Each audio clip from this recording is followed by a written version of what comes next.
अस्सलाम वालेकुम नाजरीन, न्यूज़ ब्रेक विद मियां कील के साथ आज आपकी खिदमत में एक मरतबा फिर हाजिर हूँ। आज आपके साथ तीन बड़ी खबरें शेयर करने जा रहा हूँ। सबसे पहली खबर है इस्लामाबाद हाई कोर्ट से, और उसके बाद फिर दूसरा केस जो है वो भी इस्लामाबाद हाई कोर्ट से है, नवाज शरीफ का केस है। और फिर तीसरा केस अ, जो इसमें है वो है मुख्तलिफ अहम मुकदमात जो आइंदा हफ्ते Islamabad supreme court of Pakistan में समाअत के लिए मुकर्रर होने जा रहे हैं। मैं आपको इन केसेस के अंदर बताऊंगा कि इन केसेस के अंदर नया क्या है। ऑडियो लीक्स के हवाले से बहुत सारे मुकदमात इससे पहले इस्लामाबाद हाई कोर्ट में दायर होते रहे हैं, और उनके हवाले से मुख्तलिफ डायरेक्शंस भी होती रही हैं, कभी इधर की कभी उधर की। बहरहाल ऑडियो लीक्स का मामला उस वक्त ज़्यादा था जब पाकिस्तान डेमोक्रेटिक मूवमेंट यानी शहबाज शरीफ की हुकूमत थी। उस टाइम में बहुत सारी ऑडियो लीक्स हुई, बहुत सारी ऑडियो मंजर आम पर आई, इमरान खान की आई, मुख्तलिफ उस टाइम के वज़ीर शहबाज शरीफ की आई, बहुत सारी ऑडियो सामने आई। हुकूमत की जानिब से कमीशन भी बनाया गया।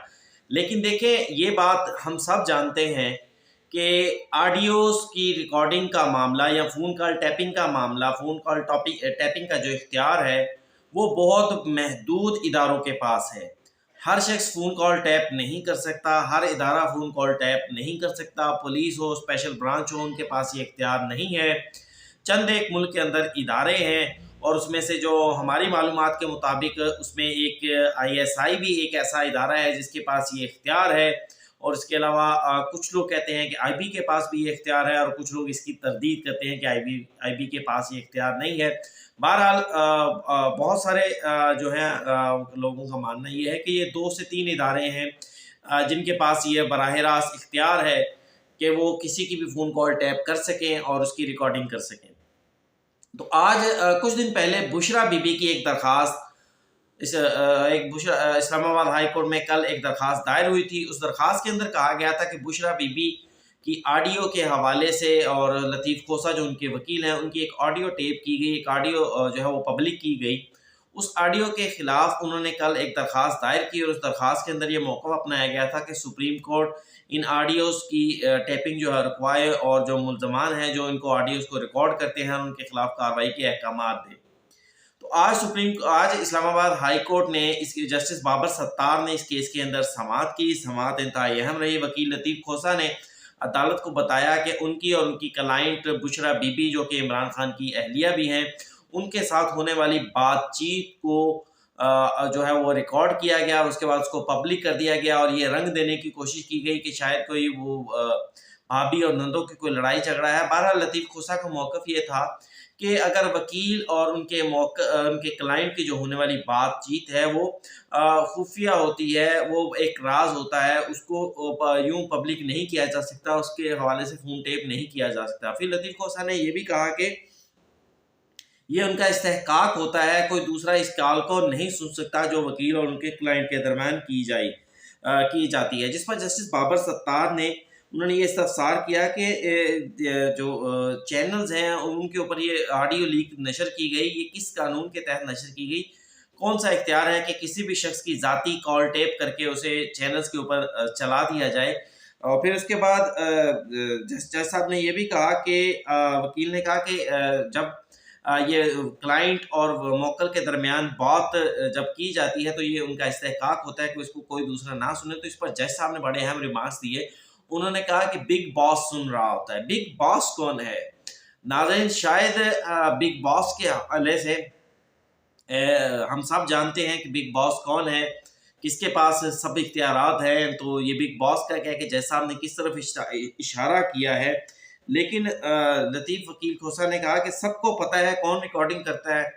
और जिसके बाद जज साहब ने कहा कि क्या ये ऑडियो सोशल मीडिया पर आई, जिस पर लतीफ़ खोसा ने कहा कि बिल्कुल ये ऑडियो सोशल मीडिया पर भी आई है। और ये अगर जिस पर जज साहब ने मज़ीद ऑब्जर्वेशन देते हुए कहा कि अगर ये मालूम हो जाए कि ये ऑडियो सबसे पहले कहाँ रिलीज़ की गई तो फिर उसके बाद रिकॉर्ड करने वाले का भी पता चल जाएगा। बहरहाल अदालत ने इस केस के अंदर ऑर्डर पास किया। पाकिस्तान टेलीकम्युनिकेशन अथॉरिटी एफआईए को ऑडियो की फॉरेंसिक का हुक्म दे दिया, और उनसे कहा कि ये भी पता करें कि ऑडियो कहाँ से जारी की गई, اور ساتھ ہی یہ بھی کہا کہ یہ پی ٹی اے اور پیمرا کو بھی نوٹس جاری کیے کہ وہ بتائیں کہ یہ آڈیو کس قانون کے تحت نشر کی گئی، اور پھر اس کے ساتھ ساتھ انہوں نے سب سے اہم کام جو ہے وہ انہوں نے ڈی جی آئی ایس آئی سے بھی رپورٹ طلب کر لی. انہوں نے کہا کہ اس پٹیشن کی کاپی، اس درخواست کی copy D G I S I کو بھجوائی جائے، اور وہ بھی اس حوالے سے رپورٹ پیش کریں کہ یہ کال ریکارڈنگ کہاں ہوئی ہے، اور اس حوالے سے مکمل جو ان کے پاس ڈیٹیلز ہیں وہ عدالت کے ساتھ شیئر کریں. عدالت نے اس کیس کی مزید سماعت 11 دسمبر تک ملتوی کر دی ہے. اور پھر اس کے بعد دوسرا اہم کیس ہے العزیزیہ ریفرنس. العزیزیہ ریفرنس کے اندر دو اپیلوں کی سماعت تھی بنیادی طور پر. ایک نواز شریف کو جو سزا ہوئی، اور دوسرا نیب نے ان کی سزا بڑھانے کے لیے، یعنی 7 سال ان کو سزا ہوئی تھی، اس سزا کو بڑھانے کے لیے نیب نے اسلام آباد ہائی کورٹ میں اپیل دائر کی تھی. اس کیس کی سماعت کے دوران نواز شریف کی جانب سے ان کے وکلاء اعظم نذیر تارڑ اور امجد پرویز پیش ہوئے، جبکہ نیب کی جانب سے ڈپٹی پروسیکیوٹر جنرل نعیم طارق سنگیڑا صاحب جو ہیں وہ پیش ہوئے. پھر سماعت کا آغاز کرتے ہوئے وکیل امجد پرویز کی جانب سے دلائل کا آغاز کرتے ہوئے جو ہے انہوں نے کہا، یہ بھی بتاتے چلوں کہ اس کیس کی سماعت کرنے والا بینچ وہی ہے جنہوں نے اس سے پہلے ایون فیلڈ کیس کی بھی سماعت کی، یعنی چیف جسٹس اسلام آباد ہائی کورٹ عامر فاروق اور جسٹس میاں گل حسن اورنگزیب. یہ دونوں جج صاحبان نے اس سے پہلے بھی نواز شریف کے مقدمے کی سماعت کی تھی، اور نواز شریف کو ایون فیلڈ کے اندر جو ہے وہ بری کیا گیا. پھر اس کے بعد وکیل امجد پرویز نے دلائل کا آغاز کرتے ہوئے عدالت کو بتایا کہ 24 دسمبر 2018 کو فیصلہ آیا، 1 جنوری 2019 کو یہ اپیل دائر کر دی گئی. 3 ریفرنسز نواز شریف کے خلاف مجموعی طور پر سپریم کورٹ کے پاناما کیس کے بعد دائر ہوئے تھے، جن میں سے 2 میں وہ بری ہو چکے ہیں. اب تینوں ریفرنسز میں ان کا کہنا یہ ہے کہ الزام ایک جیسا تھا. اس حوالے سے ہم نے درخواست بھی دی تھی کہ تینوں ریفرنسز کے اندر جب الزام ایک جیسا ہے تو پھر اس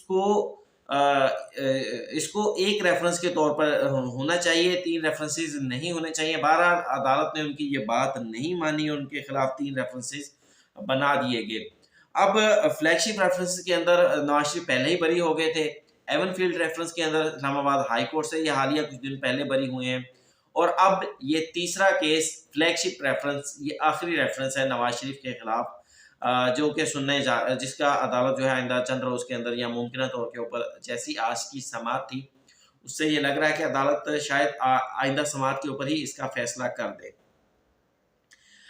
نواز شریف کے وکیل نے عدالت کو مزید بتایا کہ اس العزیزیہ ریفرنس کے اندر مجموعی طور پر 22 گواہان تھے، 21 گواہان کے بیانات ریکارڈ کر لیے گئے، 13 گواہان وہ تھے جنہوں نے ریکارڈ پیش کیا، یعنی ان کے ڈائریکٹ کوئی گواہی نہیں تھی، انہوں نے ریکارڈ پیش کیا. 2001 میں انہوں نے عدالت کو بتایا کہ سعودیہ کے اندر العزیزیہ جو تھی وہ مل بنائی گئی، اس کو فروخت کر کے ہل میٹل مل 2005 اور 6 میں بنائی گئی. اور پھر یہ بھی کہا کہ یہ مل جو تھی نواز شریف کے والد نے بنائی، اور نواز شریف اس ٹائم پبلک آفس ہولڈر نہیں تھے، نہ 2001 میں نہ 2005 میں، یعنی یہ دونوں العزیزیہ اور ہل میٹل سٹیل ملز جس ٹائم بنائی گئی اس time Nawaz Sharif public office holder نہیں تھے.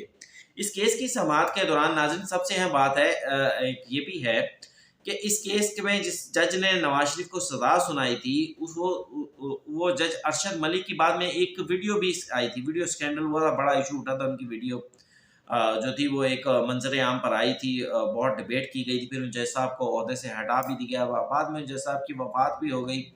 اور آج نواز شریف کے وکلاء نے عدالت سے یہ بھی استدعا کی کہ وہ جج، کیونکہ ارشد ملک صاحب اس دنیا میں موجود نہیں ہیں اور اس لیے ان کے اس کیس کو پیروی نہیں کرنا چاہتے. بہرحال عدالت کو یہ بتایا گیا کہ اس ویڈیو اسکینڈل کے باعث ہی ان کو جو ہے عہدے سے، اس جج صاحب کو لاہور ہائی کورٹ کی جانب سے عہدے سے ہٹایا گیا. عدالت میں وہ حکم بھی پڑھا گیا. جسٹس میاں گل حسن اورنگزیب نے عدالت سے جب یہ استفسار کیا کہ کیا ان جج صاحب کو ہٹانے کا معاملہ اس ویڈیو سے متعلق تھا، پھر انہوں نے یہ بھی کہا کہ اگر ویڈیو اس کیس کے ساتھ منسلک ہے تو یہاں سکرین لگا لیں گے اور یہ کیس چلا لیں گے، اس ویڈیو کو بھی دیکھ لیں گے. تو اس کے اوپر نواز شریف کے جو وکیل تھے انہوں نے بتایا، انہوں نے وہ لاہور ہائی کورٹ کا جو آرڈر تھا وہ بھی عدالت کے سامنے پڑھ کر سنایا، اور اس کے بعد یہ کہا کہ جو لاہور ہائی کورٹ، کیونکہ آپ جج صاحب رہے نہیں ہیں اس لیے اس درخواست کو پرسو نہیں کرنا چاہتے ویڈیو اسکینڈل کے معاملے کو. Chief justice Islamabad high court ने ये ऑब्जर्वेशन दी कि 2 ही ऑप्शंस हैं, बल्कि 3 ऑप्शंस हैं। एक तो अदालत इस दरख्वास्त को जो है वो मंजूर कर ले और नवाज शरीफ को बरी कर दे, दूसरा इस दरख्वास्त को मुस्तरद कर दे और नवाज शरीफ की सज़ा बरकरार रहे, और तीसरा ये हो सकता है कि अदालत इस केस को शवाहिद का दोबारा जायज़ा लेने के लिए रिमांड बैक कर दे। रिमांड बैक की बात इसलिए हुई क्योंकि जिस जज साहब अरशद मलिक ने ये फैसला दिया था, उनके हवाले से एक वीडियो आई थी, उनकी मुलाकातों की एक वीडियो थी, और उसके बाद वो जज साहब जो थे वो मुतनाज़ा हो गए। फिर जब जब जज मुतनाज़ा हो जाए तो उस जज की जानिब से जो सज़ा सुनाई जाती है तो यकीनी तौर के ऊपर वो भी मुतनाज़ा हो जाती है। इसलिए इस्लामाबाद हाई कोर्ट ने कहा कि इसको दोबारा जो है वो नैब कोर्ट में भेज दिया जाए और वहाँ से फैसला करवा लिया जाए। नैब की जानिब से अदालत से ये सज़ा की गई कि अदालत जो नैब कोर्ट का फैसला है उसे कलअदम करार दे दे और इसको दोबारा जांचने के लिए नीचे ट्रायल कोर्ट को एहतसाब अदालत को भिजवा दे। तमाम अदालत ने उनकी ये प्ली मुस्तरद कर दी, और जबकि नवाज शरीफ के वकला ने ये मौक़िफ़ अपनाया कि ये फैसला अदालत करेगी कि उन्होंने खुद यहाँ पर फैसला करना है या मामले को जांचने के लिए नीचे भेजना है। बहरहाल उन्होंने इस्तदा यही की कि बेहतर यही है कि फैक्ट्स के ऊपर, मेरिट्स के ऊपर इस्लामाबाद हाई कोर्ट फैसला दे दे। अब इस केस के अंदर अदालत ने जो नैब की इस्तदा थी कि मामले को नीचे भेजा जाए, उसे मुस्तरद कर दिया और इसको यहीं पर चलाने का फैसला किया, जिसके बाद दोबारा वकील अमजद परवेज़ ने दलाइल देते हुए कहा कि नवाज शरीफ के ऊपर इन अल-अज़ीज़िया मिल्स के हवाले से बेनामीदार होने का प्रूफ है, जबकि जो JIT है उन्होंने इस हवाले से नवाज शरीफ के से रिलेटेड ना तो ट्रांजैक्शंस की कोई प्रूफ लगाए हैं, ना कोई मलकियत के प्रूफ लगाए हैं, जिस पर जज साहब ने कहा कि अब ये साबित किस तरह होगा कि नवाज शरीफ इस केस की जो है वो मालिक हैं या बेनामीदार हैं। तो इस पर वकील अमजद परवेज़ ने एक बयान दिया। उन्होंने कहा कि शायद जो JIT के लोग थे वो दस्तावेज़ात के ऊपर, डॉक्यूमेंट्स के ऊपर बिलीव नहीं करते थे, इसलिए उन्होंने इल्ज़ाम तो लगा दिया और नैब ने रेफरेंस भी फाइल कर दिया, लेकिन डॉक्यूमेंट्स कोई नहीं लगाए। फिर उसके बाद जज साहब ने पूछा क्या ट्रांजैक्शंस कोई सबूत है, जिस पर नवाज शरीफ के वकील ने कहा कि नवाज शरीफ जो है वो 1976 से खुद को कारोबार से अलहदा कर चुके हैं। फैमिली का जो कारोबार था, किसी भी किस्म की कारोबारी ट्रांजैक्शंस के अंदर उनका कोई भी लेना देना नहीं है। अलबत्ता जो है अल-अज़ीज़िया बेटे हुसैन नवाज की जानिब से ये मिल जो है वो लगाई गई, और इसके मालिक जो हैं वो हुसैन नवाज थे डॉक्यूमेंट्स के मुताबिक। और फिर साथ ये भी कहा कि नवाज शरीफ का बराह रास्त इस केस के साथ, किसी भी किस्म का इस जायदाद के साथ, अल-अज़ीज़िया स्टील मिल के साथ कोई भी लेना देना नहीं है। जिसके बाद नवाज शरीफ के वकील अमजद परवेज़ के दलाइल मुकम्मल हो गए। अदालत ने इस केस की मज़ीद समाअत 12 दिसंबर बरोज़ मंगल तक मुलतवी कर दी। आइंदा समाअत के ऊपर नैब के प्रोसिक्यूटर जो हैं वो दलाइल देंगे। बज़ाहिर लग यूँ ही रहा है कि नैब के प्रोसिक्यूटर जब दलाइल देंगे तो कोई लंबे चौड़े दलाइल नहीं होंगे। आज भी उन्होंने कोशिश की कि इस केस में जान छुड़ा ली जाए, फिर जिस तरह के बयान एवन फील्ड रेफरेंस के अंदर दे दिए गए, उससे लग यही रहा है कि नवाज शरीफ के इस केस से भी आसानी से निकल जाएंगे। अब मामला जो बात मैं डिस्कस करना चाह रहा हूँ वो बात अब इसके बाद हुई कि आज इस केस के दो समाअत के लिए जो नून लीग के मुख्तलिफ रहनुमा आते हैं, उनमें मियाँ जावेद लतीफ़ भी थे। बज़ाहिर मियाँ जावेद लतीफ़ ने इस्लामाबाद हाई कोर्ट के बाहर एक बयान दिया जो बहुत अहम है। कल इमरान खान ने कहा था कि वो साइफर केस के अंदर जनरल बाजवा, साबिक chief of army staff general Bajwa और उसमें अमेरिकन जो एम्बेसी के लोग हैं उनको भी शामिल करेंगे और उनको बुलाएंगे।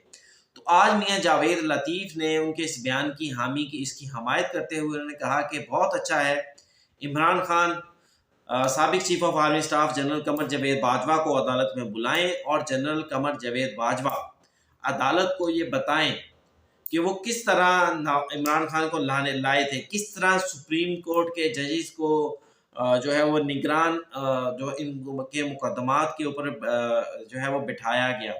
अब देखना ही है कि नाजरीन इमरान खान ने जो कहा बतौर गवाह जनरल बाजवा को लाने का, इस हवाले से वो कोई फहरिस्त अदालत के अंदर पेश करते हैं या नहीं करते। इससे पहले भी बहुत सारे मुकदमात या बहुत सारे पॉलिटिकल इश्यूज़ या बहुत सारे मामलात के अंदर इमरान खान की जानिब से जो स्टांस लिए गए, जब वो मुकदमात अदालतों में चले तो वो स्टांस प्रैक्टिकली उनसे बिल्कुल मुख्तलिफ थे। اب اس کے بعد آتے ہیں سپریم کورٹ آف پاکستان میں آئندہ کا ہفتہ بڑا پرجوش گزرنے والا ہے. بہت سارے اہم مقدمات سپریم کورٹ آف پاکستان میں مقرر ہونے جا رہے ہیں. جسٹس مظہر علی اکبر نقوی کا کیس جو ہے وہ بھی مقرر ہونے جا رہا ہے.